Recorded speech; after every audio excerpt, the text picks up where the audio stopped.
I have this one story from Ukraine. So we were in a bus and we were actually stuck. It's snowy, it's all these things. It was a group of kind of scrawny, most of them were Canadian teenagers. And the guys went out and they were trying to push the bus to get us out of this. It was just make us unstuck. And this one boss lady comes out and she was just like, move aside, Ukrainian lady. She comes out and she's like, move aside, kids. And she literally just, and she pushed that bus. It's the ONSTAGE podcast with Chris Robert.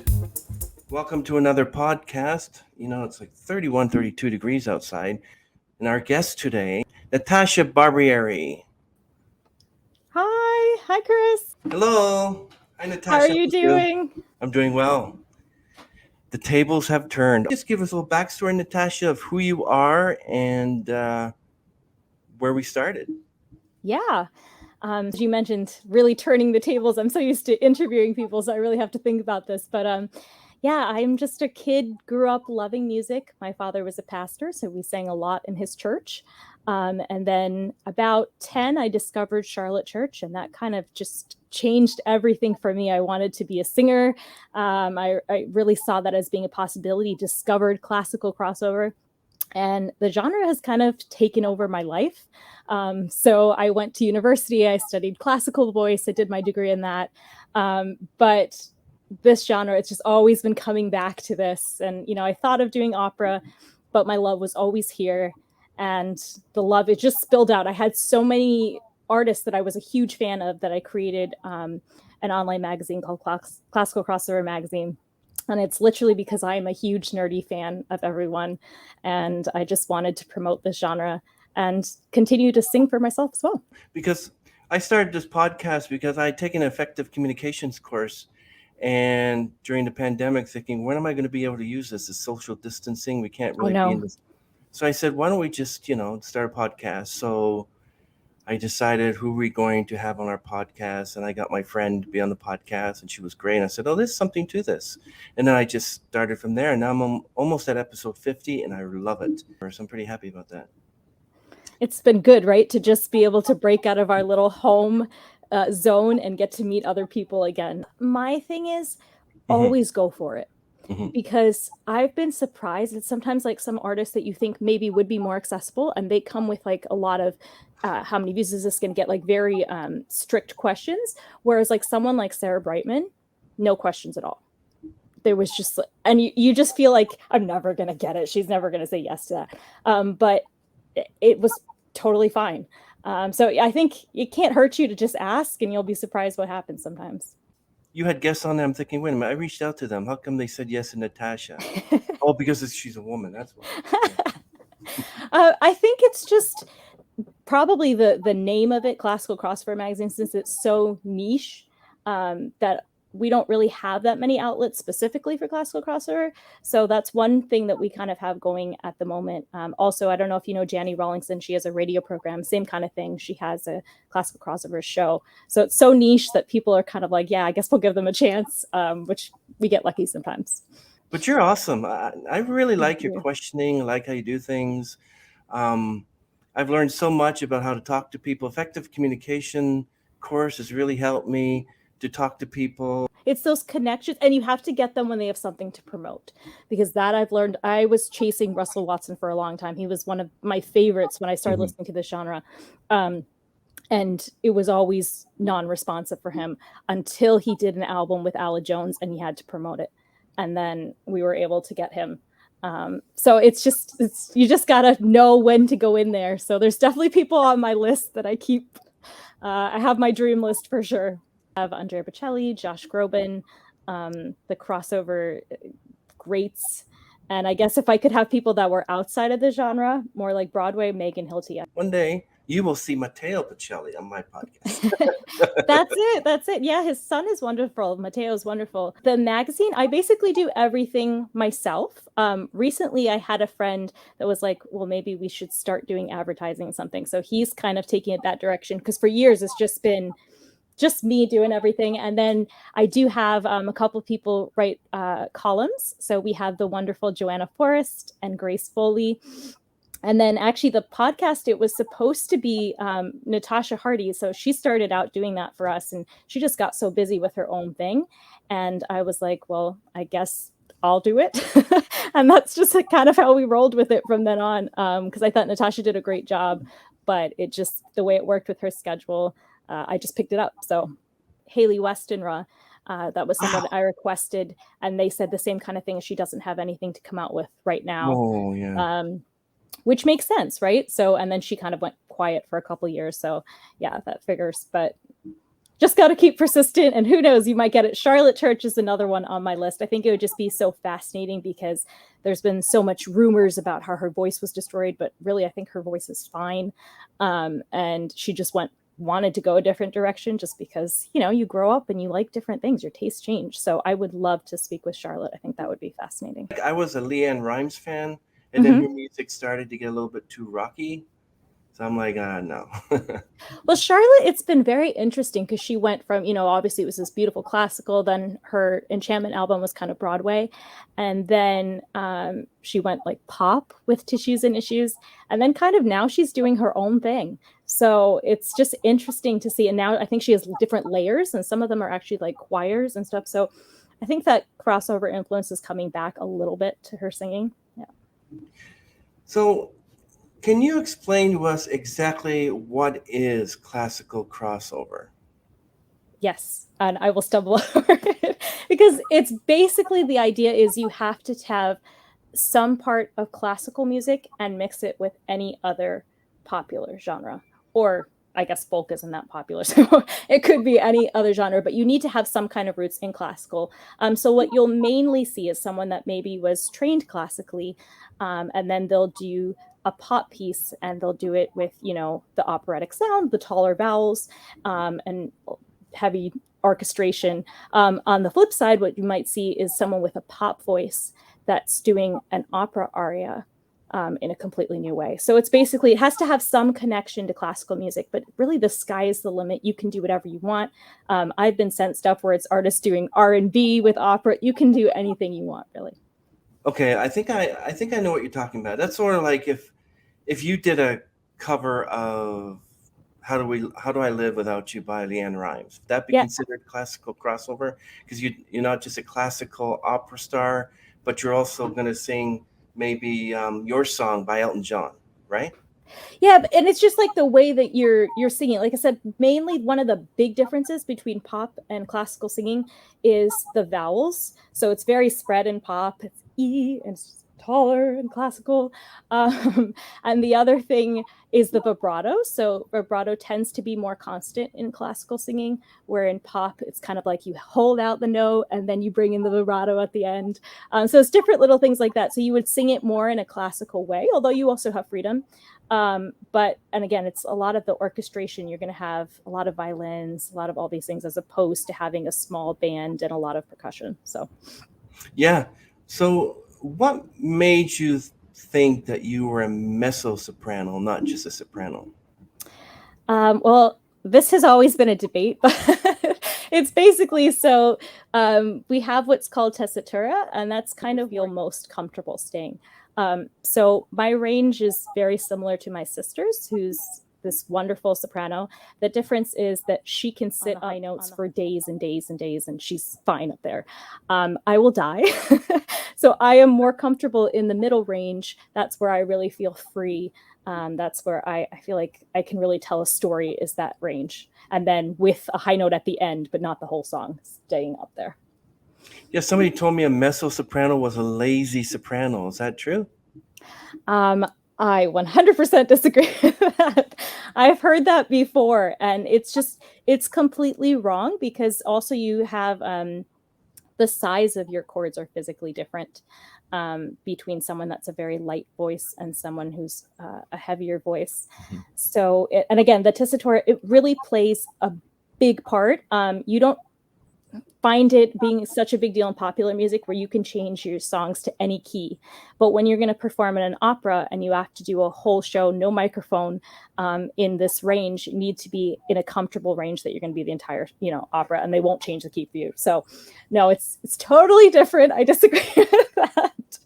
It's like where your voice sounds best, you know. And someone like Christina Johnson, or you've had Nadia, Ida, they go up there and it sounds fantastic. I could maybe hit that once, but it would not sound that great, Chris. Whereas if we have, like, I really love older, like, standard pieces from the 1940s. I feel like my heart is with the standard music, and that's where I sound great, is just in more of the mid upper range. Yeah, Mariah Carey, she can reach those higher registers, like really high, and not very many people can do that. It's like that whistle tone all the way up there too. Exactly. Yes. Yep. Exactly. I noticed that your music has been closely tied to your faith. I assume that you're Christian, much as I am. Yay. Yeah. Because you said your dad's a pastor, obviously. Yeah. Can you explain me? Did you were you a singer before you became a Christian or after? I'm just curious. I think it's like my parents were Christian, and that was the most important thing to us. So we were just brought up like that, and I feel like you just grow to know God, love him from a very early age. So for me, I don't know that there was a period when that wasn't a part of my life. It's always been just a huge part of defining who I am. And I think that's why it's part of my music, is because that's authentic to who I am. And those songs, they touch me the way no other music can. So that music means a lot to me. I really feel your emotion and feel the genuineness of you as a person. Excellent. Can you give me how it was to birth that did with your sister Crystal, called Classic Grace? Now that was almost 20 years ago. Yes, that was baby Mickey Mouse Natasha when I was a soprano. So that was right on the heels of us discovering Charlotte Church. And I think we were very naive to the whole music industry, everything. We just thought, we're singing, let's do an album. Why not? And my dad happened to have a friend that was a music engineer. So we recorded with him, and I think he was really kind to us because, like I said, we really didn't know what was going on. But yeah, it was just some of our favorite songs at the time. And then the name Classic Grace is actually from the Laughing Song from De Fledermaus. It's one of the English translations. They had that line, and I loved that.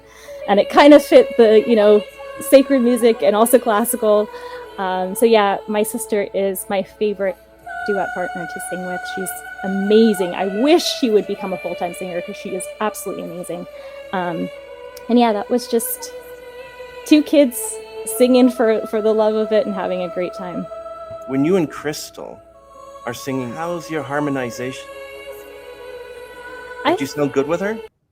Yes. So I think probably because we're sisters, the voices are in some ways so similar that there's this natural buzz that happens sometimes when you're so closely in sync with someone else and you can actually physically feel it.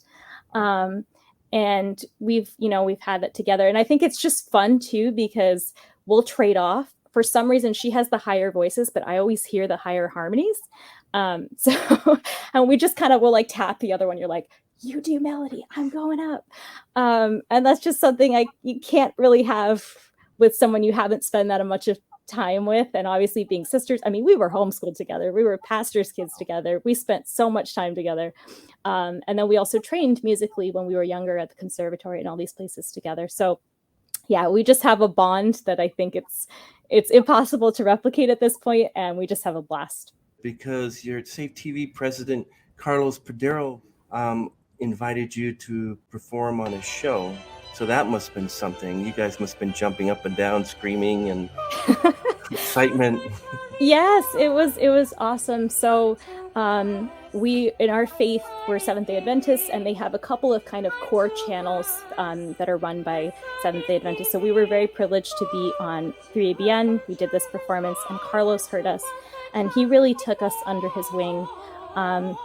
He promoted us for years. We love Carlos and Safe TV, the family there. They were so kind to us.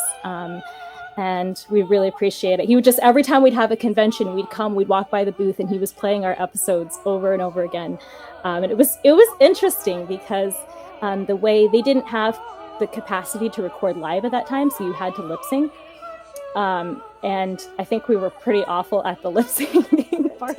But it was such a learning experience. And like I said, Carlos was so kind. And so, yeah, we had a great time, and the episodes did well. They were well received. Yeah.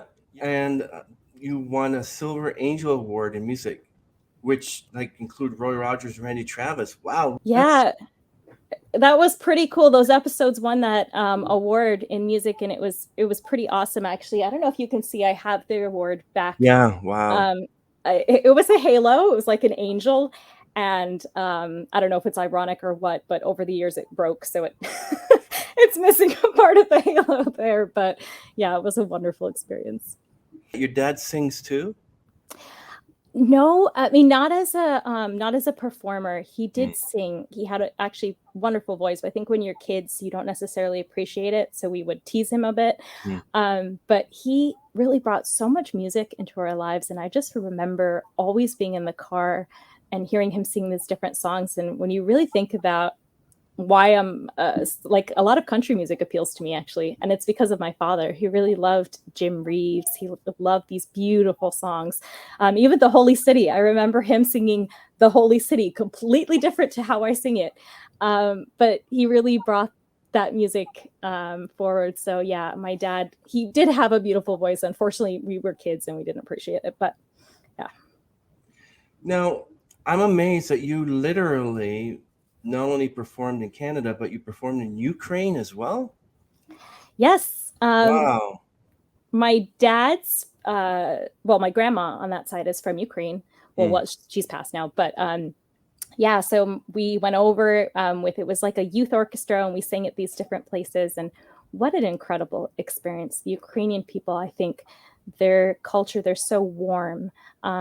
So many of our performances at the end, they'd have these lovely young girls, and they had the flowers, all the traditional garments, and they would bring you a loaf of bread. It's just like such a beautiful tradition. And it was so nice to be able to sing in these gorgeous halls with Crystal.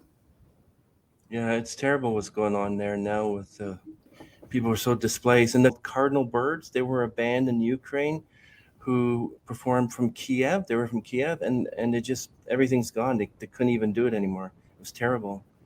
And it's just devastating what's happening there. It is, yeah. So you have a Christmas album entitled For Unto Us. Can you give us a little bit of lowdown what that's about and what kind of songs you have on there? Yeah, so that was a Christmas album.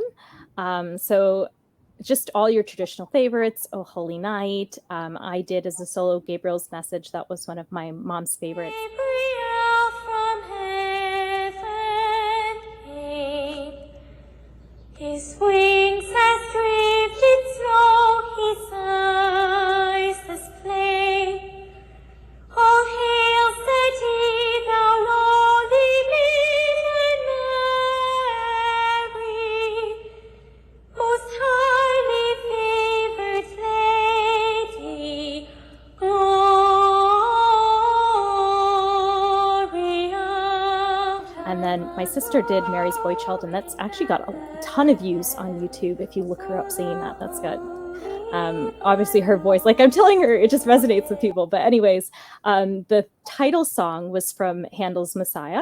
And of course, that's, a very famous chorus. And we had this incredible voice teacher, and she arranged it for two voices. So that was one of the unique arrangements we had at that time, was to do Handel's For Unto Us as a duet. Sadly, I never learned a piano. I wish I did. Oh. Yeah, piano is a wonderful skill. My mom had us take piano lessons, and I passed my, like in college, you have to pass a certain level. I'm definitely not a concert pianist by any stretch of imagination, but I know enough to play in church and to teach the littles. So I do have a couple young students. Look at the accolades you have. So you won a place in the Curtis and QB Christmas Carol contest, and you had your music played on WABC. Wow. That was cool. Yeah, that was fun because my dad used to listen to that radio show. So to be able to hear our music on there. Actually, I don't think we even heard when ours was there. Our friend told us when it was playing because we'd sent it in, and she was like, I'm going to call in and vote for you guys right now. But I think we might have actually missed hearing it ourselves. But yeah, it was very cool. And then I think since we were homeschooled, they wanted to give it to an actual school, but then they gave us the runner-up. something that, it's been so long I forget, but yes, it was super cool because my dad used to listen to them on a regular basis. So at the age of 18, you made your opera debut playing the part of the mother in Minotti's Amal and the Night Visitors. These are great. Like even at such a young age, you're playing a part of like, you know, a mother at 18. That was fun, Chris, because like I said, I was 18, right? And it was my first time really being in something like that. We'd done a lot of performing, but not really been in part of productions. And the Amal is often played by a woman because it's quite high. So you either have to play it by a very young boy or a woman. And it just so happened it was played by this graduate student, and she was quite petite. But it was like she was 27 and I'm this 18-year-old, like green kid, and I was playing her mother. So that was a bit of a laugh. And then I would also say, so there was 2 casts, and some of the scenes I didn't get to rehearse. They just went to live, and I'd never rehearsed it before with the group. So it was just fun to experience that live in front of the audience. But what a wonderful experience. Yeah. It must have been a wonderful experience. And then now in 2012, you have a bachelor's of music now. So besides singing, is there anything else that you can actually do with that? With a bachelor's of music, you can kind of use it as a gate to go any way you wanted to. I was really considering for a long time to go back and do vocal pedagogy. I'm so fascinated about how the voice works and the different types of voices. I think because it was kind of confusing for people for a while, whether it was soprano or mezzo, I just became kind of obsessed with that idea. And I tried, there were instances I got accepted to Westminster Choir College, I got accepted to NYU, and then my alma mater.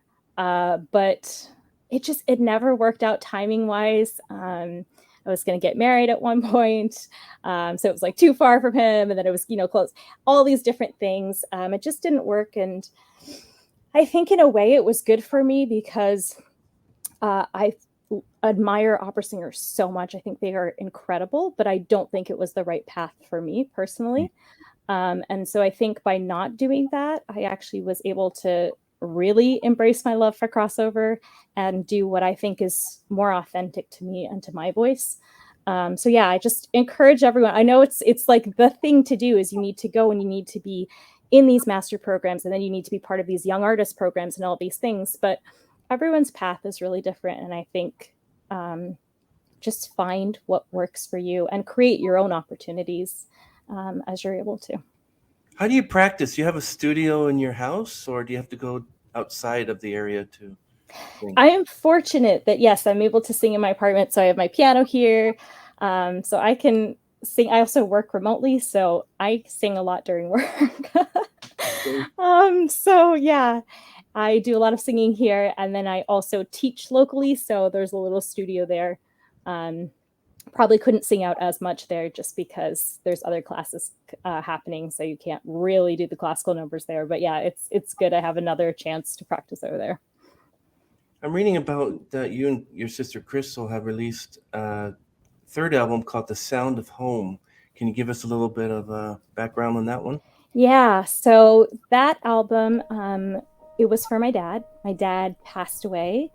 And because, like I said, so many of our memories in our family is making music together. And I wanted to record those songs that really meant something to me. And originally it was supposed to be a solo album. And I underestimated how hard it would be to sing some of those songs just because they mean so much. So fortunately, I was able to convince my sister to be part of the project. And it's a lot of the songs that Dad used to sing to us. Ceased its gleaming when the corn is past its prime, when adventure's lost its meaning, I'll be homeward bound in time. Like, there's How Far From Home, and that was just something we'd be in the car and we'd be bugging Dad, he'd be driving us back and forth and we're like, Dad, how far are we, and he'd just break out into song. So these songs, they talk a lot about losing loved ones, but then also the faith of being able to see them again. So something like Until Then, I love that song, because, you know, we have to keep singing, keep going for now, but then finally, if you believe that someday you're going to be reunited with your loved ones. And for me, those songs just brought me so much comfort during that time. And I just wanted, hopefully they'll bring comfort to other people that have lost loved ones as well. My condolences on the loss of your father. It's Thank you. May 29th was the 20th anniversary of my father's passing. So sorry. And just only like 2 days ago was the 29th anniversary of my mother's passing. So I lost both parents. My father had a great operatic voice. He never pursued it, but he said he would have. Wow. But he sounded really good. And I just wish he was around, because him and I would probably be doing duets. Yeah, for sure. That's one thing. I've kind of gotten to a side hobby of doing photography. And I think a lot of it is just when someone passes, you realize these photos and these videos, that's all you have left. So I really want to capture those moments, you know, whenever I go see my mom or something, I do a little photo shoot with my mom. And I know it's like, oh, you can be vain or whatever, but to me, get those memories now, because they will last a lifetime. Every time someone sends us a picture I don't have of my dad, it's just like a new way to experience him. And it's just incredible. So I totally agree with you, Natasha. But yes, and then you had A Place Called Home, One Little Boy, and The Perfect Year. So those were singles. That's when I popped my head out, apparently, is at Christmas to do a single.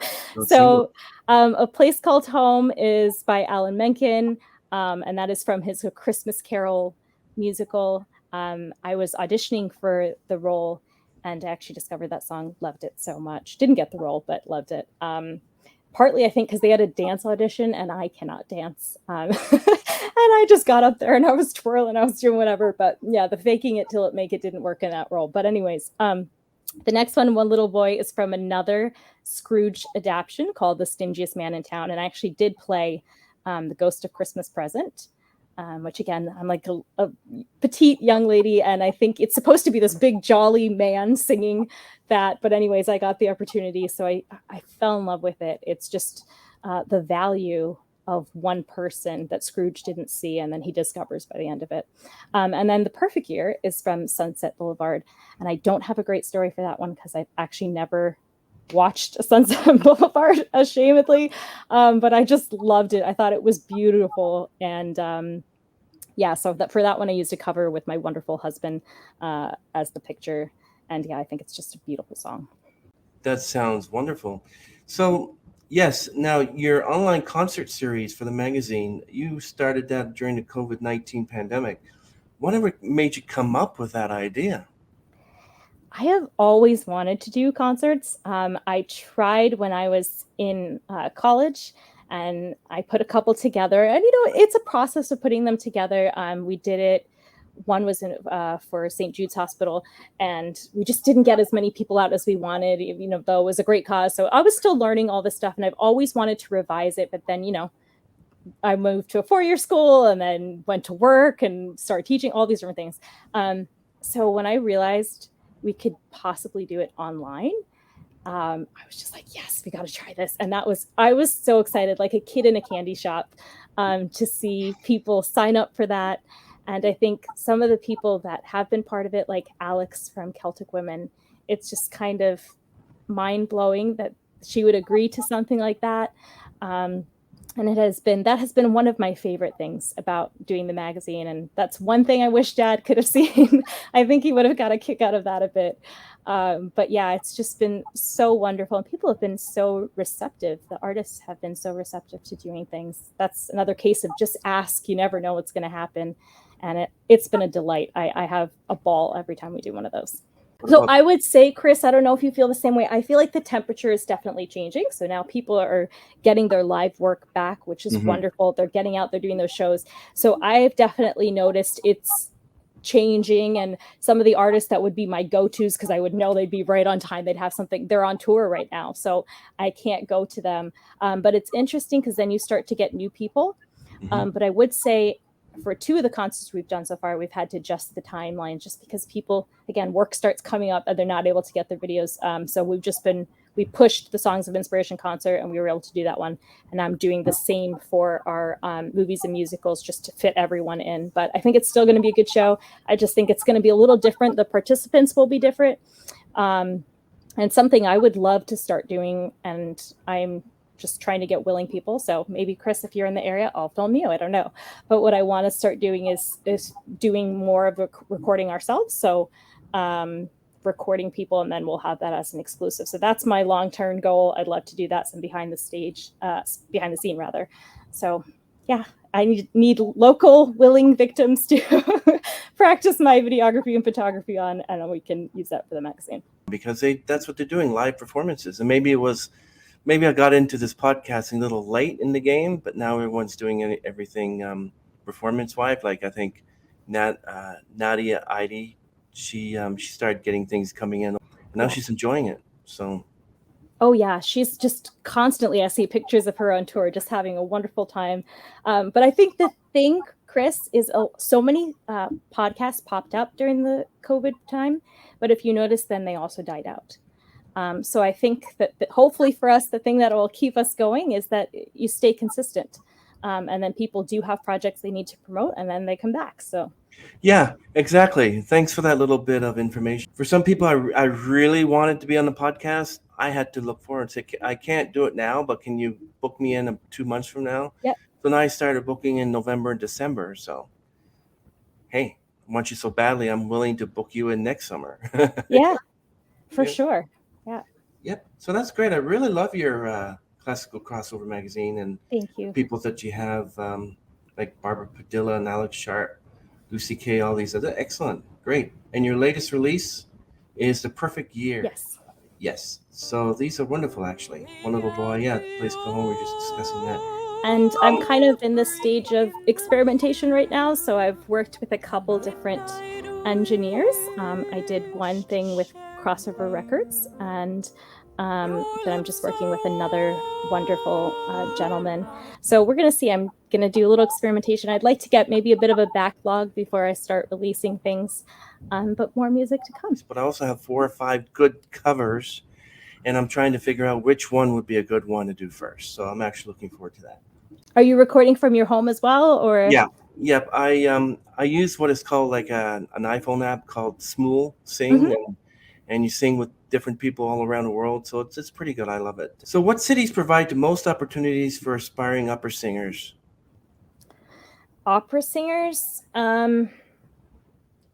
It really depends if I would say what programs you can get into. So if you're in the young artist programs, like someplace here in New York, obviously that's going to be incredible for you, but it's very competitive. So I would just say, see what's by you, because sometimes it's better to be maybe in a smaller town with less opportunities seemingly, but you're going to get the starring role every time, right?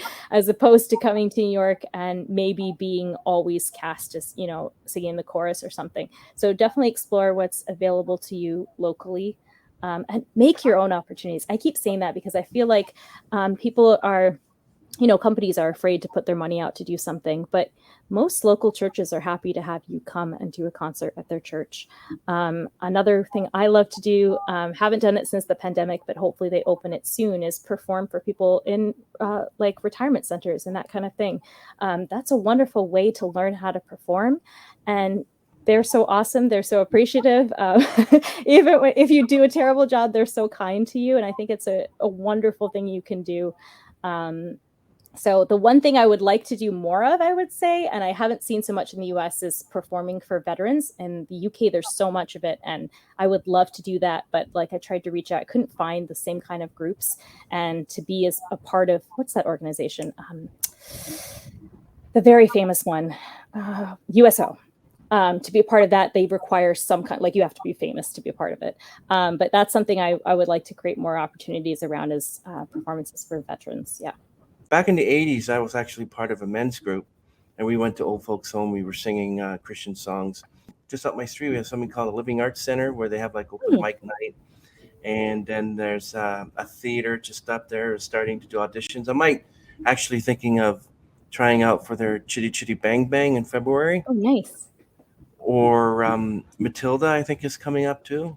So we'll see. we'll see if somebody my age can still carry a tune. But Definitely go for it. I mean, I think you should keep singing until we have no voice left, right? I mean, because singing, it's not just about being perfectionistic, which I have to tell myself all the time, especially when you listen to your recording back and you can't stand the sound of your voice. But it's really about the feeling you get from doing it and the feeling others get. And I think that people are a lot more understanding and forgiving, especially if you're giving your emotion to it. They may not care that that's a little under pitch, but you just gave your heart to that piece, and they'll receive it very well. So I'm starting on my Facebook page something that's like a live stream whenever I get up the nerve, and it's going to be called Unrehearsed. I did the first one, and it's just kind of like karaoke, just going for it, doing some stuff.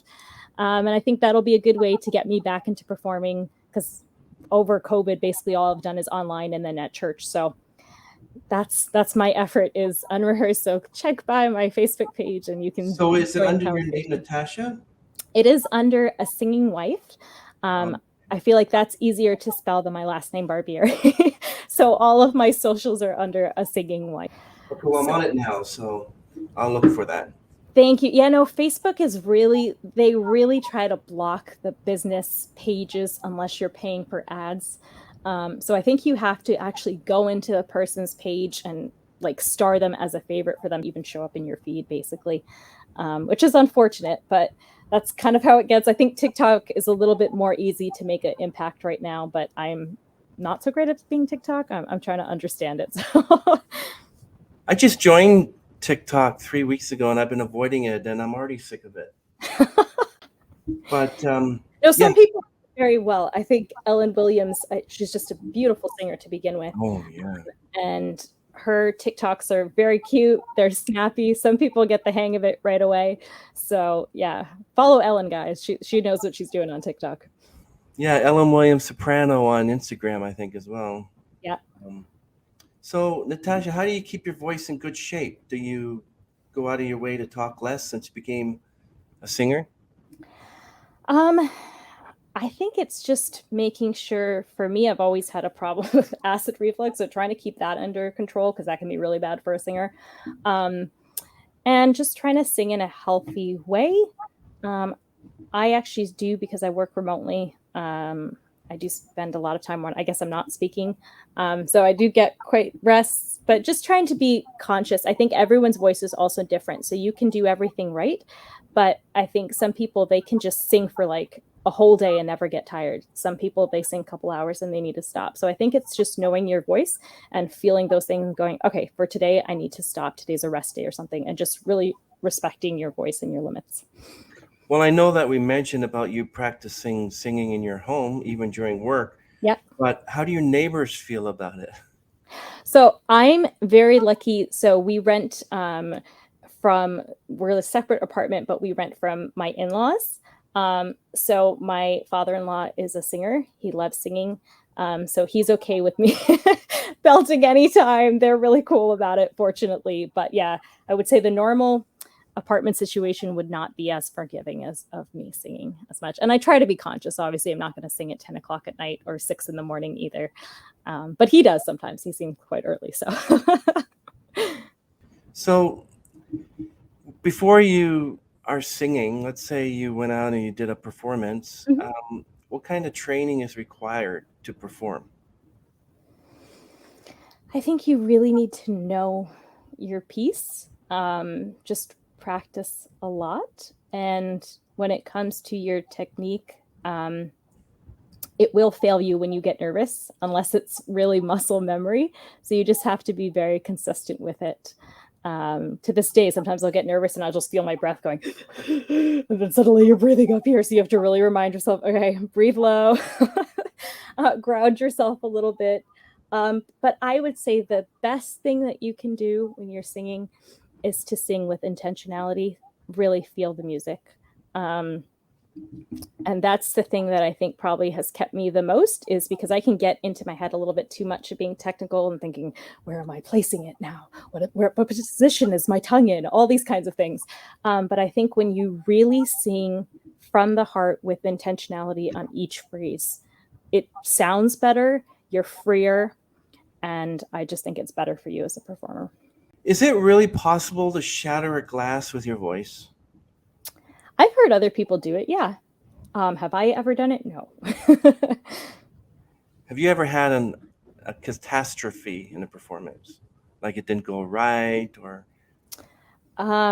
Yes, I have had several interesting experiences. I've tripped up the stage, which is a great way to start. I've definitely forgot lyrics. I remember this one time, it was like they were having an audition. They just said, oh, just go in and audition. And I was in the middle of a class, like, getting out of schoolwork. And I just went in and I started singing Habanera from Carmen. And I totally forgot the words. I was unprepared. I hadn't warmed up. I was just there. And I was just like, what am I singing right now? And then the other time I will say is, I was called in to be a backup. My friend was doing a recital and she had this German duet. I can't even remember the name of it, but it was a last minute thing. She asked if I could sub for somebody. And that went south real bad. I had no idea what I was doing.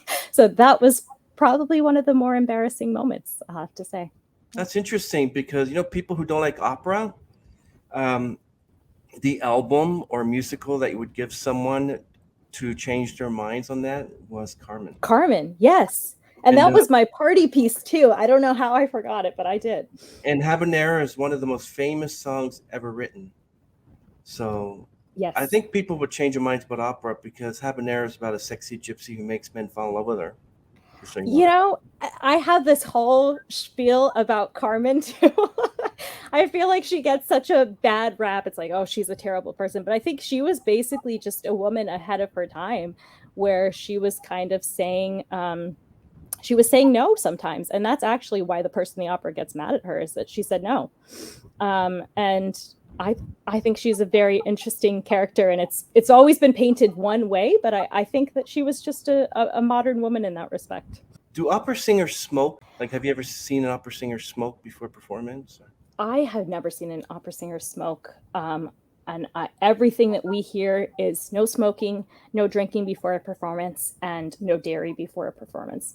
So I think you would kind of do that on your own risk. It would probably really lower your lung capacity to project and do all these things. So I definitely wouldn't advise it. I think you're right, because a lot of them say that they're still rare, but they do, especially places in the US, because opera singers are supposed to have lungs of steel. But some of them say it's no, don't do it. How does an opera singer use their voice? Use a microphone? Do they use just resonance, echo? I think it depends, and it's changing, because obviously the ideal with opera singers is that they could project their voice and use the natural resonance, so you would not have to have a microphone. And that was one of the things that was so special about opera, is that you could experience it. And then I think what you'll see over time is, like, opera maybe started, it was smaller opera houses, and then you have Wagner, and the orchestras get much bigger, much more brass.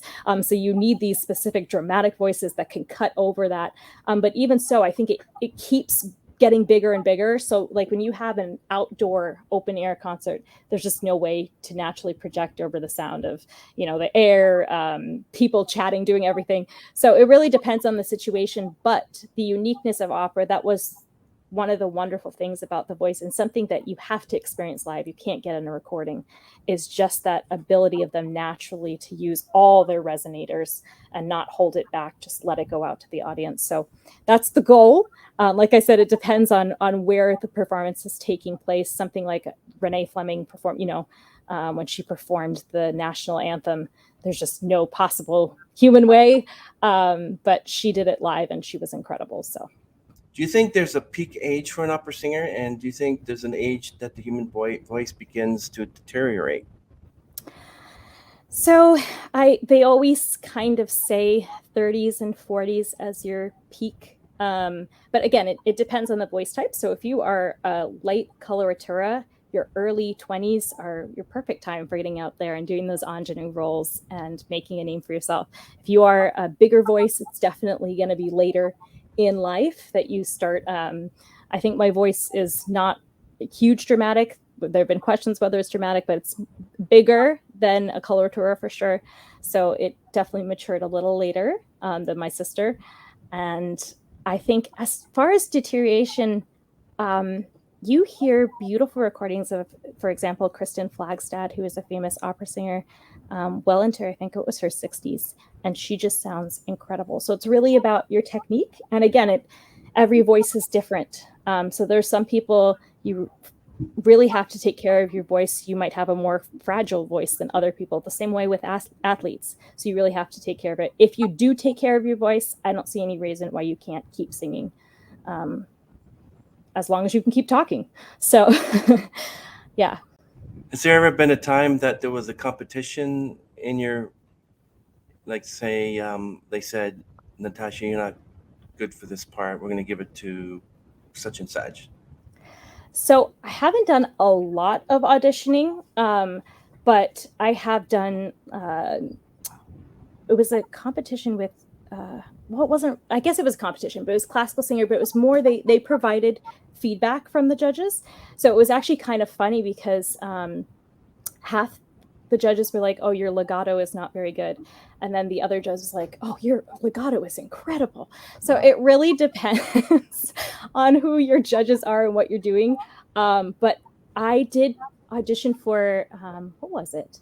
They said it was like I think it was a new musical-ish or something.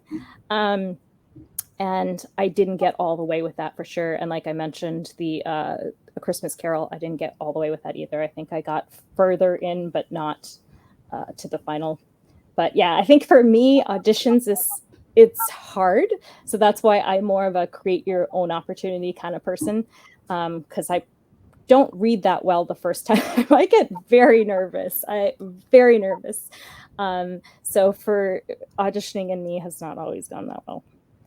So how did that make you feel? Like, what was that like for you when they say no, Natasha, or you're not good for the part, Natasha? Or what kind of emotional feeling do you get on that? Oh, it's hard. I think with singing, worse than not getting a part, I mean, that's a rejection, but you never know. It could be that they need a red-haired lead to match you really don't know that. But I think the harder thing is when you get just negative comments and someone just really hates your voice. Because at least for me, it's such an emotional thing. And I'm basically saying, here's my heart. And it's horrible. It is horrible. I have definitely got a lot of negative comments over the years. And it's very hard I feel like you want to prove them wrong and be like, well, maybe if I do this, but you're just not the cup of tea for some people. And I think you have to really believe that, because there's some incredible singers, and if you go and you look at their comments and people are saying some things and you're just like, are we listening to the same person? And I know that I'm nowhere close to their level, but if you can see that someone like Renee, someone like Anna Netrebko, people are saying this is terrible, this is the worst thing I've ever heard, and you're just like, that cannot possibly be true. Like, Renee Fleming is one of the best singers. So I think if you just it's hard, though. It's really hard. I'll admit it. It sticks in my head for a while, but then you just have to go back to, for me, I don't claim to be any kind of great singer. I am aware of a lot of my flaws. I have a lot of them, and I own up to it. But I think the one thing that I'll say that I bring to music, I think I really sing from the heart, and I'm a storyteller. That's what I do, is I tell these stories, and hopefully that resonates with someone. There's a lot of people it doesn't resonate with, and for you guys, sorry, just move on to the next video, I guess. Don't be tortured by listening. But yeah, it's definitely very uncomfortable when you get those comments and you go into yourself and you can feel a little depressed, but then you just gotta get yourself back up and just say, I love doing it. So yes, Natasha, so when you interviewed Amira Willighagen, did you do research on her? Yes, I did. She was so lovely, but I have to say I had kind of like the inside track on that because my mom has been following her for years. She has loved her music, so she always tells me things about Amira. And she was just always telling me, you have to speak to her. So then I watched, there were a couple of documentaries on YouTube about her. And I thought it was just so fascinating to hear about her life and her perspective. And the thing that struck me so much is she seems to actually have had a childhood. So many people, it looks like when they have young careers, they kind of give that up. but you really see she seems like very natural. And I have to tell you, Chris, I was so impressed with her when I spoke to her, and I felt like an old granny or something because I kept being like, you're just a lovely young lady. But you just genuinely felt that she, first of all, like, again, she has faith. And so she doesn't take pride, like, I'm this great singer. She gives it back, and then she uses her gift for others. And I thought she was an exceptional young lady. Natasha, do you think it's dangerous to train for opera younger than a certain age? And can it damage your vocal cords if not done properly? Like when Amira Willighagen was singing Nessun Dorma at 9 years old, I just flipped. I'm like, wow. And I think she's the youngest. How do you feel about that? Do you think is it dangerous to train a young person for an opera? So I guess it depends if you mean sing opera or actually train opera. So I think it's actually dangerous to hold kids back and get rid of their love for this music at such an early age. I was a kid that started, I remember saying O mio Babino Caro and people were freaking out. But I think the difference is if they're taught correctly, a child is not going to sing it the same way an adult sings it. They may have an incredible mature voice and it may be beautiful, but they're not projecting to an entire orchestra in the Metropolitan Opera, you know? So it's very different for Amira to sing Nessun Dorma. She's got a microphone, she's got the safety, what she can do with it, as opposed to being forced to do that several nights a week on an opera stage. So I think it's a completely different thing. And I think we need to let kids sing. We need to teach them how to do it properly. And for instance, if she was straining a lot, then no, she shouldn't do that piece. I had one person, it was actually an adult, that wanted to do that song, but they weren't ready for it. So what I did is I just let them figure that out. So I was like, okay, you want to do Nessun Dorma? Let's do it. So let's start. We got to do everything. Let's sing the whole thing first. Let's get the breathing first. Let's get this. And by like the second week, she was like, actually, this is too hard. I don't want to do it anymore. But I let her make that call for herself when it was ready. And I think with kids, we have to, as long as they're using their natural voices, let them sing. I mean, you hear the Vienna Boys Choir and they're doing all these incredible, high, wonderful things. No one complains about their voices. It's a lot about young ladies using their voices. And I think if we train them correctly, they're not straining to project over entire hall. I think we should let them sing and just continue to train because their voices aren't perfect. Guess what? As adults, our voices aren't perfect either. You keep growing and you keep training it and you get better. That reminds me of that Simpsons episode when they talk going back way into past of Homer Simpson when he was sang in a boys' choir and be like, Holy Spirit, and his voice just suddenly changed that moment. Yeah, the boys, bless him, I had this one boy and he was right in the midst of his voice change. So almost every lesson was a different thing, Chris. It was like, do we have a high voice today? Is it low today? We'll just keep playing it by ear. So yeah.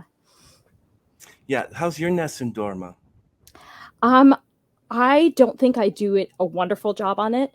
But when I do sing it, I like to do the English version that Deanna Durbin did. So yes, you know that one? Yes. None shall sleep, none shall sleep. I just love her. Deanna Durbin she was amazing. Another young singer that started and just continued to develop her voice beautifully the way Amira has. Laura Breton, I know that was another one people were concerned about her, but she's singing beautifully. So, are there certain kinds of beverages that opera singers drink a lot to keep their voice and throats in good shape? Like what would you drink? First of all, lots and lots of water. The other one that's very famous is lemon and honey. I also like to add some ginger to that, and that feels pretty good. And like throat coat tea. It's very good for coating the voice. Yeah, you did mention about drinking milk before, and you said don't do that. Stupid thing is, I order a pizza, finish the pizza, and start singing, and I'm like, no, the pizza after you start singing because your voice starts resonating like a vibrato that is like the worst type of vibrato, not the normal type of Yeah, so it's all the phlegm, and I know that grosses normal people out, but for singers, it's quite normal to discuss your phlegm and all this kind of stuff. So I'm actually vegetarian, and for some reason, I don't like dairy milk. I love dairy cheese, obviously, but the milk I've never really liked. So that one's easy for me, but the cheese is a hard thing to stay good and not have any cheese. Why did you choose from being a meat eater to a vegan? Well, actually, we were brought up vegetarian, so it's kind of what I've known. And my parents were meat eaters, but then they became vegetarian. And it's partially to do with our faith. Seventh-day Adventists, we really are health conscious. So we take that pretty seriously. But yeah, also now I think it's just, I grew up with it and I see animals as friends, not food. To quote the lovely Finding Nemo. So like we had goats growing up, but we didn't use them for milk or anything. It was pets to us. So when people are like, my father-in-law, he likes to tease me. He grew up on a farm. It's like, yeah, you know, they're food. It's like, no. They're pets. That's it. So yeah, it's just been a lifelong thing for me. That I didn't realize that when you're Seventh-day Adventist, you're vegan as well. Well, it's not like a requirement, but it's something that we do take seriously because we feel like the clearer your mind is going to be, you know, the better you're going to be able to follow God and be aware of things. Where if you're, and again, you can be, it's not just being vegetarian, which is, I would recommend, but it's also the type of vegetarian, right? Because you can be a meat eater and you're eating very healthy. You're getting all the nutrients you need, and you could be a vegetarian and eat pizza every day, you know? So it's really about taking care of your body and having a clear mind so you can serve God and others. So you're a full-fledged vegetarian? I am vegetarian, yeah. Okay. So you're not a vegan, but I made a mistake earlier that you were vegan and you're not. No, I dip my toes in and out of veganism. Like I'll make some veggie cheeses and things like that. But do you think that you can be born with a certain vocal range? I think people, for the most part, are. That the length and size of their vocal cords kind of determines where they're going to sit.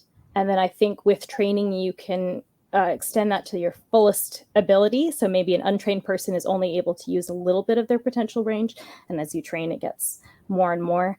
But yeah, a lot of it is just how you're born. I mean, it's interesting to hear someone like Placido Domingo, who said he was actually a baritone, right? But he's done his whole career as a tenor. So that to me is kind of mind-blowing when he said that. But for the most part, I would say you can't really live in a they call it FOC, or, you know, vocal range that's not yours without having some kind of long-term thing affect it. Because it's like anything else. Like if you're a short person, you can try standing on your tippy toes all the time, but you'll always be, you know, a shorter person. I'm a shorter person, so, or an average, I guess, 5'3". What do you think of Jackie Evancho? I've heard that people who are well-versed in opera said that she's not very good, and I think she's very good. I think she's a lovely singer. And again, I think it's just a lot of this.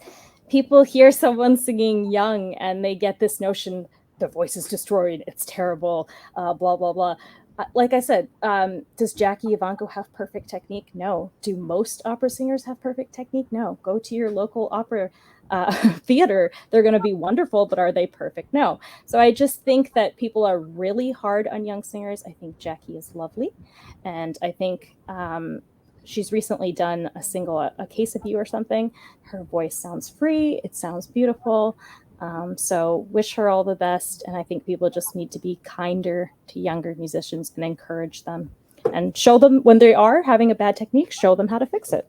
No, Jackie is someone I would love to have on. We actually were supposed to have her for an article, and it was set. Wow. And she was just, you know, she was performing someplace. She was going to come back, and then the email thread went dead. And didn't respond. So I don't know what happened there. It happens sometimes. But in the future, I'd love to speak to Jackie. I think she's a lovely young lady.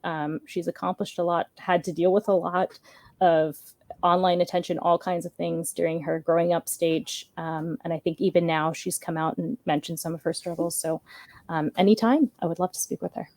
I'm really actually not too happy with Cher's voice, but she can actually belt them out. But I used to be a fan of Cher, but not anymore. I haven't listened to a ton of Cher, I have to be honest and say, but yeah. What do you think of vibrato? Do you think you can achieve a vibrato, or do you think it comes naturally? I think a bit of both. So I think the natural action of the chords moving with the air moving your chords, it's going to produce a vibrato. I think as we get tense, and maybe as you're trying to emulate, you get certain sounds you're trying to do, you try to make them, you know, and it's tension that really keeps a lot of the vibrato out for people. Some people, it's a conscious choice that they're trying to keep it out, like early music singers or something.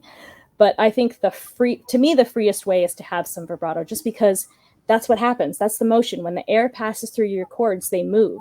So the most natural thing is for you to have a vibrato, in my opinion, anyways.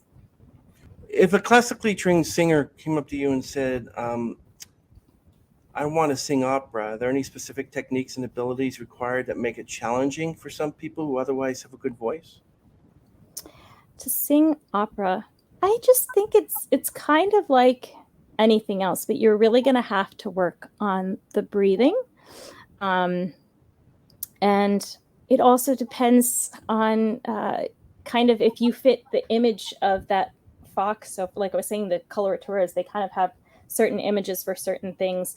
Opera used to be really friendly, I feel like, to every kind of person. Now they're maybe a little bit more trying to get people that fit a certain image. So it depends. It really depends. But I always think it's about what you want to do. And I think that if you have to have some ability. You have to sing in tune.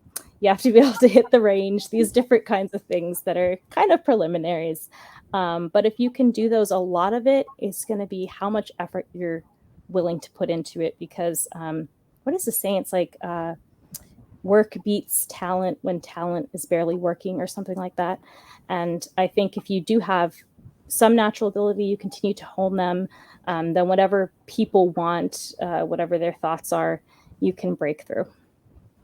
My mother really liked Maria Callas and Edith Piaf. I like Mario Lanza. He had a great voice, excellent, fabulous voice.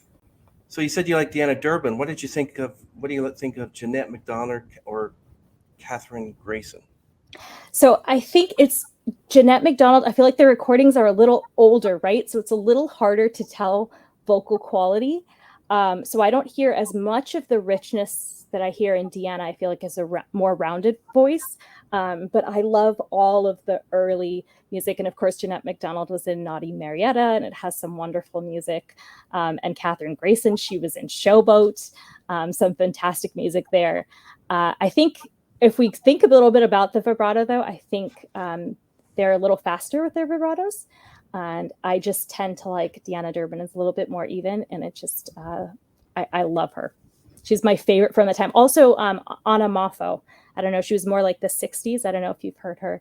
Incredible, rich, beautiful voice. And you said that arguably any song can be given a crossover treatment. Mm-hmm. Now, you mentioned that many still perform, Nessun Dorma and O Mio, Babino, Carum, Panis, Angelicus. Yes. Why do you suppose those are the three classical opera tunes that people like to practice? What do you think is the reason for that? I think, first of all, it's beautiful music. I haven't heard too many people listen to Nessun Dorma and come out disliking it. So I think that's one of the first reasons, is that it is so beautiful and people are, it appeals to them. And everyone wants to do it because you grow up, you hear these songs, whatever it is. Nessun Dorma, I think in England became a big thing when Pavarotti performed it at like a football match. But you think back to, if you grew up with Sound of Music, you're going to always want to do the Sound of Music because that's what you saw. You saw Julie Andrews. But I also think it's important to do more material, whatever that is, that's authentic to you. Someone like Mary Jess, she talks about her mom was in a rock band. So some of those, that's natural to her. That's what she grew up with.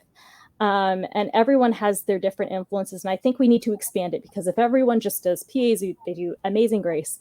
Now Never Enough is a big one. And again, great song. But if that's all we do, it's going to get a little boring. So I think keep some of those popular ones in there, but then keep exploring, make it more. And I think original music is something that's going to become very important to cross over.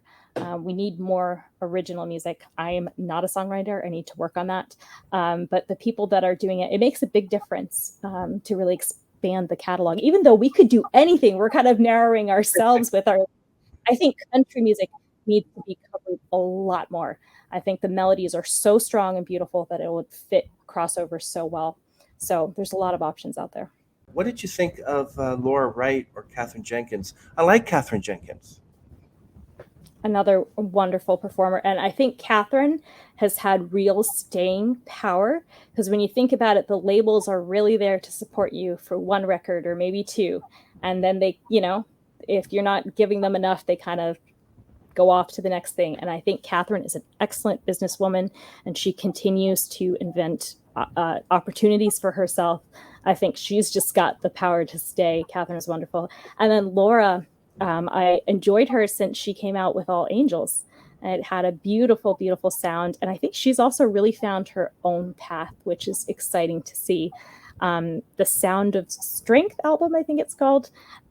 She explored different things, and I felt like she was really coming into her own.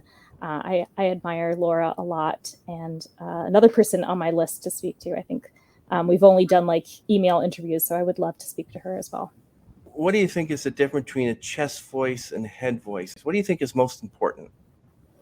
It's just, well, on basic level, it's where you're resonating, right? So we tend to speak more in our chest range. So it's a bit more of a speech quality. You hear it a lot in Broadway when they go for those good belted notes. And head voice is just a little bit more, it's kind of, how would you put it? Like angelic, it's a little higher up. So when I have my kids and we're trying to discover head voice, we talk about like pretending to be like an owl, like whoo whoo, to try to get up here and find all this sound.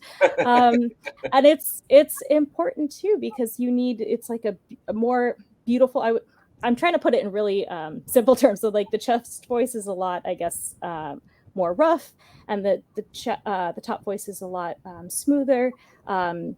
And you put them together, the mix is what I find quite beautiful. I love using the mix, especially for like the old standard pieces where you have a bit of both going through. And I think also there are some people that say, like I think my voice teacher is one of them, that say you do keep a tiny bit of chest and head through everything. Some people believe it's completely separated, and some people believe that there's a little bit. And I think it's true that there's a little throughout each, but it's finding the right balance for each spot. Because if you take the chest too high, then you start to strain. So, and then also if you take the head too low, then you sound very hooty and you sound weird.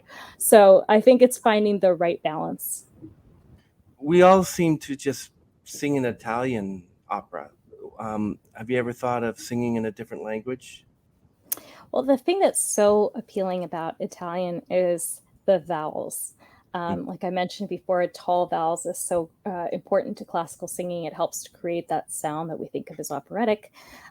And Italian has those naturally part of the language. So that's why everyone wants to sing in Italian, because it's beautiful to sing in. But yes, I've definitely thought of doing other languages. I think everyone, when they're in their program, you kind of have to study a bit of Italian, a bit of French, and a bit of German. And French was really tough for me. It's a real tough one. So I love so much French music, but that's rough for me. But I would like to explore doing more Spanish music, actually, because again, that's part of my heritage. So I would like to do more of that. And then I would actually like to do some like Russian, Ukrainian pieces. I know Yulia did the Ochi Chornia, that song. I love it. I want to learn it because I just make up words every time. I did one Russian piece from Prokofiev. I'm saying that wrong, and I enjoyed it. And I think that's a beautiful language, the Ukrainian would be. I have this one story from Ukraine. So we were in a bus, and we were actually stuck. It's snowy, it's all these things. And it was a group of kind of scrawny, most of them were Canadian teenagers. And the guys went out and they were trying to push the bus to get us out of this. It was just make us unstuck. And this one Russian lady, boss lady, comes out and she was just like, move aside, Ukrainian lady, I'm sorry. She comes out and she's like, move aside, kids. And she literally just, and she pushed that bus, and all of us, the guys, were just like, okay. Wow. And we were all like, yes, those women are tough. I have so much respect. I have a good friend of mine is from Belarus. They are tough women. Wow, that's quite a story. What other music do you like besides opera? I would say I listen to a lot of Broadway musicals. And like I said, a lot of like standard swing. I love Michael Bublé. Oh, yeah. But Broadway, I think, is just a big, big love for mine, especially the older Broadway, like Lerner and Loewe, Rodgers and Hammerstein. And happens to just fit my voice. I guess maybe that's what it is. I like music I can sing along to. And then, yeah, some country and pop. But I kind of discovered pop more through hearing it through something else. Like it was on a film and I happened to like that song. I'm not as well versed in that. I don't know what most of the famous people sound like. Besides like Adele, of course, everyone knows Adele. But yeah. So what kind of song would you go to if you were feeling disappointed or happy or excited? Are there songs that you have on your Spotify list or music CDs that you listen to that give you that boost?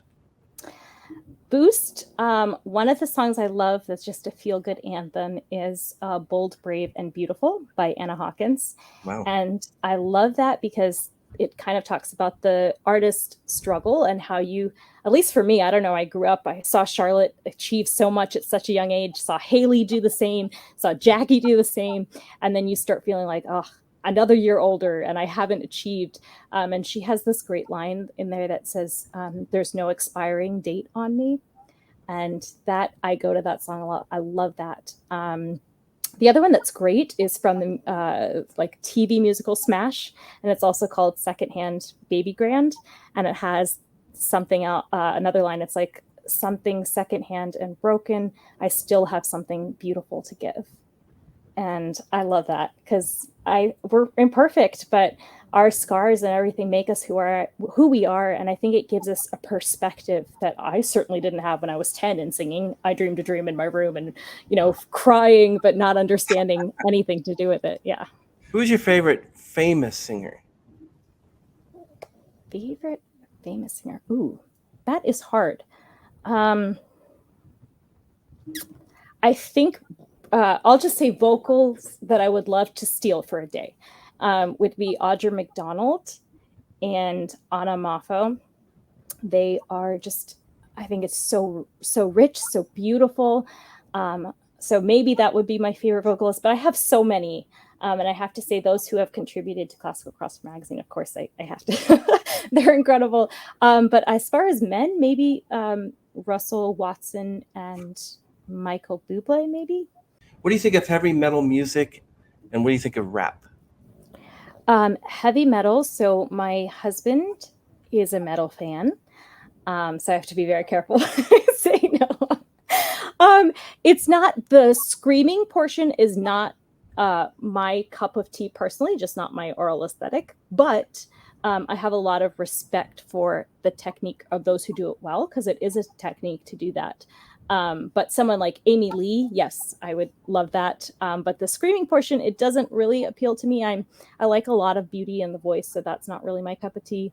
But also, I think some of the metal actually does lend itself quite well to crossover, just the way it's composed. It has a lot of similarities. So I remember this one guy in college, he would always try to do some Mozart, I think, bass lines and put them in. So it's very interesting. It's very compatible. And then as far as rap, I haven't listened to enough of it to have an opinion. Growing up, it was mainly Christian classical. And I've kind of I haven't veered too much outside of that. I'm guessing there's some rap in Hamilton, though, right? So I like Hamilton. So I guess that's what I'll say about that. Burn is a great tune. Beautiful. But that's more of, I would say, like the traditional Broadway. Also, I love It's Quiet Uptown. Beautiful. How about Rent?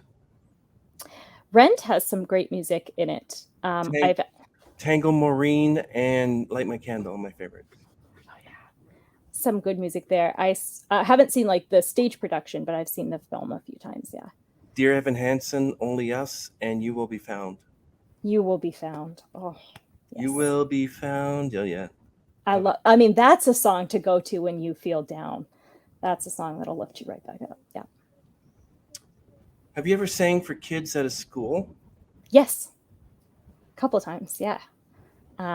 We went, what was it for? It was like a concert we were doing locally with a singer named Kristen Murphy, and that was in Maine, and we sang for a couple different schools. And then also in New Zealand. Was it New Zealand or Australia? I think Australia. We sang at a couple schools. Nice. And what, did they give you a standing ovation? The kids, I don't think so, but they were very kind. But I think that maybe we were a little, like it was new to them. I don't know that the classical singing was a super hip thing for standing ovation, but they were cool. They were good kids. Was there ever a time where you felt so unmotivated and lost in your profession? Like you just didn't want to sing anymore? Yes. So I have had a couple of vocal injuries, actually. So once I had, I'm not sure what it was exactly, because at first he said it might have been a hemorrhage on the side, not on the vocal cords, but on the side from like coughing. And so I was on vocal rest for a little period there. And I just, actually, that was when I did my Sound of Home album about that time. And I really hate the way my voice sounds like that. And I felt like, well, it doesn't sound very good. If it's going to be unpleasant for people to listen to, why would I do it? You know? So I was in a very dark place there. And then also, but this wasn't so much not wanting to sing when I got COVID. My left cord, the nerve was damaged. So it was paralyzed or had some paralysis in it. So that was an experience for me. I had to go to vocal therapy there's nothing you can do but wait for the nerve to heal. And it doesn't always heal completely. But so that was actually something I've just come out of, to be honest with you, Chris. And I was really worried I wouldn't be able to sing again. And that was painful. But praise God, I am singing. And I'm so grateful for every note that I can sing. And I think that helps me because like right now I just got back a take of a song I had done. And my instinct is to be like, okay, well, this needs to get fixed. This needs to get fixed. And then I was like, a couple months ago or whatever, you didn't know if you could sing again.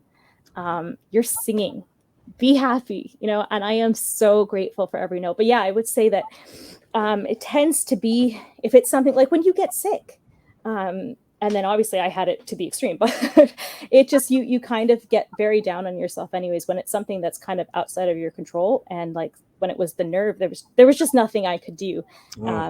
And the speech pathologist, I thought they were so wonderful. She was so kind because she said, there's nothing you could have done to prevent it. And she really gave me a lot of confidence back and learning to sing with just the one side. And then thank God, like I said, it's healed so much. The ENT said I don't need to restrict myself with singing. So very blessed. Yes, yeah. God is wonderful. It's odd though, because I didn't realize it could happen from, at least what happened to me with the nerve part of it. It can happen from any viral infection. So I actually remember hearing back in the day that David Archuleta had something like that happen where he had a problem with paralysis as well. So that was also inspiring to hear that his function came back. But yeah, it's crazy when things happen beyond your control. It's definitely putting your faith and hoping for the best, crying a lot, and just hoping and trusting in God. Oh, wow, Natasha, really appreciate you joining us on our podcast. Thanks for asking me. Like I said, it's very different. I think a lot of times my own music has gone to the side as I've really prioritized Classical Crossover Magazine. So I appreciate that you're giving me this chance. Thanks a lot, Natasha. I really appreciate it. Thank you so much, Chris. Stay in touch. Awesome. Okay, bye. Bye.